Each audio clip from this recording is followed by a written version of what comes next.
Hello children, how are you all? I hope you all are doing well. Students, today we'll be continuing with our chapter, that is chapter number 3 of Democratic Politics Constitutional Design. Again, at the end of the video there is no general question, there is a test, so you have to give me your answers in the comments. So without any further ado, let's get into this video. Students, we have left our previous lecture with certain questions like how the compromise is going to be implemented.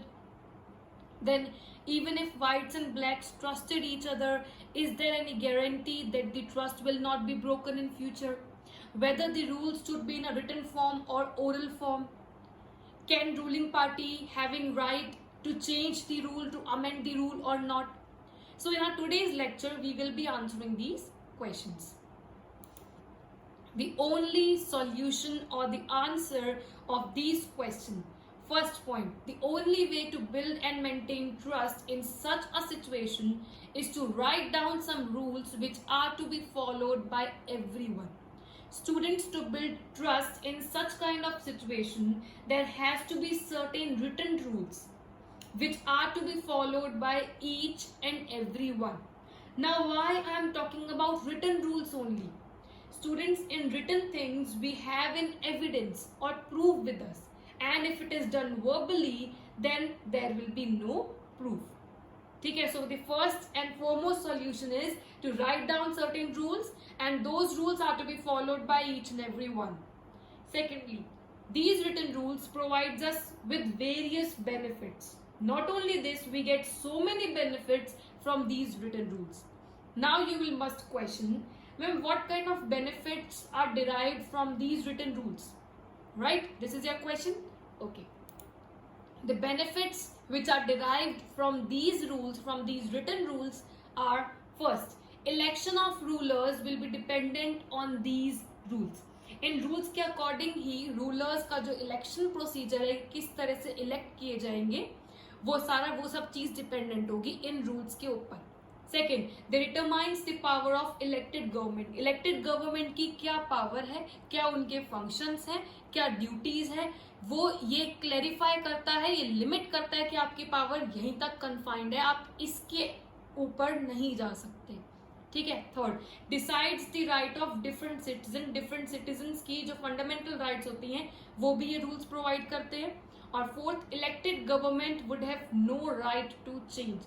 Elected government, अगर कोई government elect की जाती है तो उसके पास कोई right नहीं है इन रूल्स को अमेंड करने का. ठीक है. क्यों? क्योंकि एक बार ये रूल अप्लाई हो गए, it has to be followed by each and every one. ठीक है. अगर हम लोग अगर कोई भी इलेक्टेड गवर्नमेंट अपने वेस्टेड इंटरेस्ट के लिए, अपने बेनिफिट के लिए रूल्स और रेगुलेशन को चेंज करती है, तो उसको ये देखना पड़ेगा कि these rules are to be followed by each and every one. तो हम सिर्फ अपने इंटरेस्ट के लिए, अपने बेनिफिट्स के लिए रूल्स को चेंज नहीं कर सकते. इसीलिए elected government would have no right to change. ठीक है. And these set of basic rules is called a constitution. ये जो रूल्स हैं, ये रूल्स रेगुलेशंस हैं जिसपे एक रूलर किस तरह से इलेक्ट होगा वो डिपेंडेंट है. इलेक्टेड गवर्नमेंट की क्या ड्यूटीज हैं, क्या पावर्स हैं, वो डिपेंडेंट है. जो एक डिफरेंट सिटीजन्स को उनकी जो फंडामेंटल राइट्स मिलनी है वो डिपेंडेंट है. और ये पता है इन, और वो रूल्स जो डिराइव करते हैं कि जो इलेक्टेड गवर्नमेंट है उसके पास कोई राइट नहीं होगा चेंज करने का. अगर ये रूल्स एक बार बन गए हैं तो ठीक है, अमेंड कर सकते हैं, पर हमको ये देखना है कि ये रूल्स हर एक के लिए एप्लीकेबल होंगे, तो हम अपने इंटरेस्ट के लिए, अपने सेल्फिश इंटरेस्ट के लिए इन रूल्स को अमेंड ना करें. और इन रूल्स को क्या बोला जाता है? These set of basic rule is called a constitution. समझ आ गया? Now let's come to the clear and standard definition of constitution. The constitution of a country is a set of written rules. Set of written rules. हमको समझ आ गया कि written rules क्यों है. ठीक है. that are accepted by all. क्योंकि ये rules are accepted by all, because these written rules are followed by each and every people, therefore the elected government would have no right to change these rules for their selfish interest. ठीक है. By all the people living together in a country. So constitution, it is a set of written rules that are accepted by all people living together in a country. Like for example, if we take any game, suppose football, ठीक है, there we see that this particular game is having certain rules, and those rules are to be followed by each and every player, right? Okay, let's take an example of school. We have certain rules in our school as well, like you all have to come in your school uniform, then all the girls will be having 2 plates, you all have to bring your diary daily, right? These are the rules of our school. Similarly, for the countries as big as India or any country, there has to be certain written rules, and these set of written rules is called constitution. समझ आ गया? हर चीज में rules regulation होते हैं, ठीक है? Rules regulation नहीं होंगे तो रिजल्ट क्या आएगा? कॉन्फ्लिक्ट, ये रिजल्ट निकलेगा. इसलिए रूल्स रेगुलेशंस हर गेम में ले लो, हर स्पोर्ट में ले लो, हर ऑर्गेनाइजेशन में ले लो, वहां पे रूल्स रेगुलेशन है. तो अगर हम कंट्री की बात करते हैं, जब इतने बड़े लेवल की बात कर रहे हैं हम, तो वहां पे भी तो कुछ रूल्स और रेगुलेशन होने चाहिए, which has to be followed by each and everyone, and those rules and regulations are called constitution. समझ आ गया? अब आप कहेंगे कि मैम इसके फीचर्स या सिग्निफिकेंस क्या है? ऑल्दो हमने ब्रीफ में इसके बेनिफिट्स करे हैं, but let's do the significance in detail कि क्या फीचर्स है कॉन्स्टिट्यूशन के. और बहुत इंपॉर्टेंट क्वेश्चन है, what do you mean by, या फिर define constitution, rights, its significance. बहुत इंपॉर्टेंट क्वेश्चन है ये, ठीक है? First, it generates a degree of trust. Constitution establishes trust between different people, as we have done in the example of South Africa. It is a set of written rules which establishes trust among them. हमने पहले पढ़ा है कि वो compromise जो है वो different problems छोड़ गया, डिफरेंट क्वेश्चंस छोड़ गया, जिसमें सबसे पहला क्वेश्चन क्या था कि क्या ट्रस्ट बना रहेगा या नहीं बना रहेगा. और ट्रस्ट बनाने के लिए it is very necessary to write down certain rules, और ये एक सिग्निफिकेंस आ गया कॉन्स्टिट्यूशन का. It generates a degree of trust. जैसे साउथ अफ्रीका में प्रॉब्लम हो रही थी, व्हाइट्स और ब्लैक्स एक दूसरे को ट्रस्ट नहीं करते थे, इसलिए उन्होंने रूल्स को राइट डाउन करा, और उन सेट ऑफ रूल्स को कॉन्स्टिट्यूशन बोला जाता है. यही कॉन्स्टिट्यूशन का पहला काम है. It generates a degree of trust. Second, tells us how the government will be elected. Constitution tells us that how the government will be elected. उनकी क्या क्या पावर्स होंगी और मेजर डिसीजंस कौन लेगा, ठीक है? तो कॉन्स्टिट्यूशन ये सब डिसाइड करता है किस तरह से गवर्नमेंट का इलेक्शन, किस तरह से इलेक्शन किया जाएगा, किस तरह से इलेक्शन प्रोसीजर होगा, जो कि अपन जो अभी चैप्टर्स आएंगे उनमें करेंगे कि इलेक्शन प्रोसीजर क्या है, किस तरह से इलेक्शन प्रोसीजर होने वाला है, किसकी कितनी पावर है, फंक्शन किसके कितने रोल्स, ड्यूटीज, फंक्शंस हैं, ये सब कौन डिसाइड करता है? Constitution. Third, sets limits on the powers of government को लिमिट्स बताता है कि उनकी पावर यहीं तक कन्फाइंड होगी. And not only this, constitution also tells the rights of different citizen की डिफरेंट सिटीजन को क्या क्या बेसिक राइट्स, क्या फंडामेंटल राइट्स दी जाएंगी, ये चीज भी डिसाइड करता है constitution. Fourth, tells us how to create a good society. Constitution बताता है कि हम लोग कैसे एक अच्छी सोसाइटी बना सकते हैं. And these 4 points you have to learn by heart, ठीक है? तो ये 4 सिग्निफिकेंस हैं, फीचर्स हैं, कुछ भी कह लो, ऑफ कॉन्स्टिट्यूशन. पहले हमने कॉन्स्टिट्यूशन का मीनिंग किया, a set of written rules. Divide, देखो इस डेफिनेशन को अपन पार्ट में डिवाइड करते हैं. सेट ऑफ रिटन रूल्स हमने पढ़ लिया, रिटन रूल्स क्यों होने चाहिए, that are accepted by all people living together in a country, ठीक है? इसको हम कॉन्स्टिट्यूशन कहते हैं. और कॉन्स्टिट्यूशन की सिग्निफिकेंस क्या है? पहला, it generates a degree of trust. It tells us how the government will be elected, sets limits on the powers of government, and it tells us how to create a good society. These are the 4 main significance, features, benefits of constitution. समझ आ गया? अच्छा, अब एक statement है, ये बहुत important statement है और हमको कंफ्यूज नहीं होना इस स्टेटमेंट से, ठीक है? All the countries that have constitution are not necessarily democratic, but all the countries that are democratic will have constitution. सारी कंट्रीज, पहले फर्स्ट वाला स्टेटमेंट समझते हैं. सारी कंट्रीज जिनका कॉन्स्टिट्यूशन है, जरूरी नहीं है कि वो डेमोक्रेटिक हो, ठीक है? वो सारी कंट्रीज जिनके पास अपना कॉन्स्टिट्यूशन है, जरूरी नहीं कि वो डेमोक्रेटिक कंट्री हो. जैसे नॉर्थ कोरिया, कॉन्स्टिट्यूशन है बट एक डिक्टेटर है वहां पे, ठीक है? जॉर्डन, ये कुछ ऐसी कंट्रीज हैं जहां पे कॉन्स्टिट्यूशन है but they are not democratic. पर दूसरा स्टेटमेंट क्या कहता है, all the countries that are democratic will have constitution, exceptions are always there, पर ये स्टेटमेंट बहुत इंपॉर्टेंट है, वो सारी कंट्रीज जो डेमोक्रेटिक हैं उनमें कॉन्स्टिट्यूशन होना बहुत इंपॉर्टेंट है, like India, South Africa, America, ठीक है। तो all the countries that are democratic will have constitution, जरूरी नहीं कि सारी कंट्रीज जिनके पास कॉन्स्टिट्यूशन है वो डेमोक्रेटिक हो, पर ये बहुत जरूरी है कि वो सारी कंट्रीज जो डेमोक्रेटिक है, जहां पे रूलर्स इलेक्ट किए जाते हैं, वहां पे कॉन्स्टिट्यूशन होना बहुत जरूरी है। समझ आया?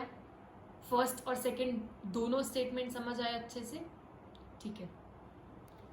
अब हम, अच्छा देखो, ये ब्रीफ कंटेंट था हमारा, हमने इसमें से first topic democratic constitution in South Africa कर लिया, और second why do we need a constitution. हमने साउथ अफ्रीका के कॉन्टेक्स्ट में ही पढ़ा कि साउथ अफ्रीका में लोगों को क्या क्या प्रॉब्लम्स आई, उन्होंने क्या क्या कॉम्प्रोमाइजेस किए, अब वो कॉम्प्रोमाइजेस सर्टेन क्वेश्चंस छोड़ गए, तो उन क्वेश्चंस का आंसर हमें क्या मिला कि कुछ रूल्स को लिख दिया जाए और उन रूल्स को सभी के सभी अडेयर करेंगे, रूलिंग पार्टी जो है वो किस तरह से इलेक्ट की जाएगी वो भी उसमें मेंशन होगा, लोगों की क्या फंडामेंटल राइट्स होंगी वो भी उसमें मेंशन होगा, और जो रूलिंग अथॉरिटी है उसके रूल्स, उसके जो ड्यूटीज है वो भी कन्फाइंड होंगी, वो अपने अकॉर्डिंग रूल्स रेगुलेशन को चेंज नहीं कर सकती। तो ये कुछ आंसर्स मिले उन क्वेश्चंस से, ठीक है। फिर जो कि हमें क्या बताता है कि हाँ कॉन्स्टिट्यूशन बहुत जरूरी है, ऐसी कंट्रीज जो कि इतनी ज्यादा प्रॉब्लम डील कर रही हैं उसमें कुछ रूल्स को राइट डाउन करना that has to be followed by each and everyone is very necessary, is very important. फिर हमने कॉन्स्टिट्यूशन की सिंपलेस्ट डेफिनेशन की, हमने कॉन्स्टिट्यूशन का सिग्निफिकेंस किया और वो स्टेटमेंट किया। सारी कंट्रीज जिनके पास कॉन्स्टिट्यूशन है, जरूरी नहीं कि वो डेमोक्रेटिक हो, बट सारी कंट्रीज जो डेमोक्रेटिक हैं जरूरी है कि उनके पास अपना कॉन्स्टिट्यूशन हो, ठीक है। All the countries are democratic will have constitution, जो सारी डेमोक्रेटिक कंट्रीज हैं उनके पास, उनको बहुत जरूरी है अपना अपना कॉन्स्टिट्यूशन होना, ठीक है। अब let's move on to the third topic, making of Indian constitution, one of the lengthiest constitution, making of Indian constitution. Just like South Africa, India's constitution was also drawn up under very difficult circumstances. We have studied the difficulties that were suffered by South Africa in making constitution, right? Similarly, India's constitution was also drawn up under very difficult circumstances. जो difficulties South Africa को आई, जैसी difficulties वैसे ही India का constitution बनाते time भी बहुत सारी difficulties आई, ठीक है। Now you will ask me, ma'am what kind of problems were faced by India, right? कौन सी डिफिकल्टीज आई इंडिया को कॉन्स्टिट्यूशन बनाते टाइम पे? Let's look upon it. Difficulties faced by India, first diverse people. देखो India एक secular country है जिसमें बहुत सारे रिलीजन्स हैं, ठीक है, और हर एक रिलीजन की अलग अलग सोच है, ठीक है, हर एक इंडिविजुअल का अपना अपना ओपिनियन होता है। तो सबसे पहला आया प्रॉब्लम डाइवर्स पीपल, हर एक इंडिविजुअल, मेरा ओपिनियन अलग है किसी भी पर्टिकुलर चीज को लेके और आप लोगों का ओपिनियन डिफरेंट होगा। तो जो डिफरेंस इन ओपिनियन है ये सबसे फर्स्ट प्रॉब्लम आई इंडिया में कॉन्स्टिट्यूशन बनाते टाइम पे, कि हर एक का एक मोटिव नहीं है, हर एक का एक ओपिनियन नहीं है। देखो ओपिनियन किसी के भी सेम नहीं होते हैं, ठीक है, किसी के भी सेम नहीं होते हैं। अगर मेरी सोच एक चीज पे डिफरेंट है तो आपकी उस पर डिफरेंट होगी। तो ये सबसे पहली चीज आ गई, diverse people who are having different opinion. Second, religious differences between Hindus and Muslims. At that time, India was facing certain differences between religions, and there was a kind of religious violence. Not only this, about 10 lakh people were killed due to the partition. So the next thing is to remove the religious differences. जो differences create हो गए थे Hindus और Muslims के बीच में, हमने 8th में पढ़ा था, हिंदूज और मुस्लिम्स के बीच में डिवाइड एंड रूल पॉलिसी की वजह से जो डिफरेंसेस क्रिएट हो गए थे, उन डिफरेंसेस को रिमूव करना ये दूसरी सिचुएशन थी, ये दूसरी डिफिकल्टी थी कि जो डिफरेंसेस हैं रिलीजन के, रिलीजियस डिफरेंसेस हैं, इनको हमें रिमूव करना है, तो ये दूसरी प्रॉब्लम सामने आई। Third, separation of India in small princely states, ये भी हम कर चुके हैं, we have studied this as well in 8th class, right? That at that time, the time of independence, India was divided into small princely states, and they were given the right to either join India or Pakistan, or to be to make their own territory during that time, ठीक है। तो उस time पे India जो थी वो बहुत सारी प्रिंसली स्टेट्स पे डिवाइड हो गई थी, बहुत स्मॉल स्मॉल प्रिंसली स्टेट्स में डिवाइड सेपरेट हो गई थी, जिसमें उन प्रिंसली स्टेट्स को ऑप्शन दिया गया ईदर टू चूज पाकिस्तान और टू चूज इंडिया, या फिर अपनी कोई टेरिटरी आप बना लीजिए, ठीक है। तो ये थर्ड है कि एक तरह से यूनिटी नहीं बची थी। और fourth, constitutional makers were worried about the present and the future of our country की ये जो इतनी सारी प्रॉब्लम्स से हम डील कर रहे हैं, जो फर्स्ट सेकंड थर्ड प्रॉब्लम से हम डील कर रहे हैं, अब अगर हम कुछ सेट ऑफ रिटन रूल्स बनाते हैं तो वो क्या हर एक इंडिविजुअल फॉलो करेगा, कोई उस पर कुछ उस पर बाउंडेशन तो नहीं लगाएगा, या फिर क्या वो एक्सेप्ट लोग करेंगे या नहीं करेंगे। तो जो कॉन्स्टिट्यूशनल मेकर्स थे वो भी काफ़ी वरिड थे, वो भी काफ़ी एंजाइटीज फील कर रहे थे कि अब regarding the present and the future of our country की किस तरह से हम ये रूल्स रेगुलेशन सेट करें, अपना प्रेजेंट देखते हुए एज वेल एज अपना फ्यूचर देखते हुए। तो ये 4 मेन डिफिकल्टीज आई जो कि इंडिया में आई कॉन्स्टिट्यूशन बनाते टाइम पे। डाइवर्स पीपल, हर एक इंडिविजुअल का अपना अपना ओपिनियन है, डिफरेंट ओपिनियन थे वहाँ पे। रिलीजियस डिफरेंसेस, हिंदूज और मुस्लिम्स का जो पार्टीशन हुआ उस वजह से रिलीजियस डिफरेंसेस आ गए बिटवीन द पीपल। फिर separation of India into small princely states, India जो थी वो बहुत सारे स्मॉल स्मॉल प्रिंसली स्टेट्स में डिवाइड हो गई थी और उनको ऑप्शन दिया गया था। तो एक तरह से हमको स्टेबिलिटी ही नहीं दिख रही थी कि इंडिया में कौन आएगा कौन नहीं आएगा। और constitutional makers were also worried regarding the present and future of our country. So these were the 4 major problems that were faced by India, ठीक है। जैसे साउथ अफ्रीका ने फेस किया वैसे ही कुछ प्रॉब्लम्स इंडिया ने भी फेस की, और ये प्रॉब्लम्स थी इंडिया को जो फेस करनी पड़ी वाइल मेकिंग कॉन्स्टिट्यूशन। समझ आ गया? अभी तक यहीं पे करते हैं। आज हमने क्या करा है, आज हमने स्टार्ट कहाँ से किया, जो कॉम्प्रोमाइजेस से जो क्वेश्चंस हो गए थे, क्वेश्चंस छोड़ के गए थे जो कॉम्प्रोमाइज, उन क्वेश्चंस का हमने आंसर किया, हमने कॉन्स्टिट्यूशन का मीनिंग किया, कॉन्स्टिट्यूशन का सिग्निफिकेंस किया, फिर हमने एक स्टेटमेंट किया, और फिर मेकिंग ऑफ इंडियन कॉन्स्टिट्यूशन हमने जो थर्ड टॉपिक है आपका वो स्टार्ट किया, जिसमें हमने क्या करा अभी कि क्या क्या डिफिकल्टीज फेस हुई, ठीक है। अभी ये टॉपिक बहुत लंबा है, विल कंटिन्यू इट, ठीक है, in our next video. Now it's a test time. Question number first, the set of written rules which are to be followed by each and every one is called dash. Question number first, ठीक है। Question number 2, give any 2 significance of constitution, write any 2 significance. Out of those 4 you have to write any 2 significance of constitution. So you have to give me the answer in the comments. That's it for today, and if you have any doubts or queries, feel free to ask me. Thank you and bye bye.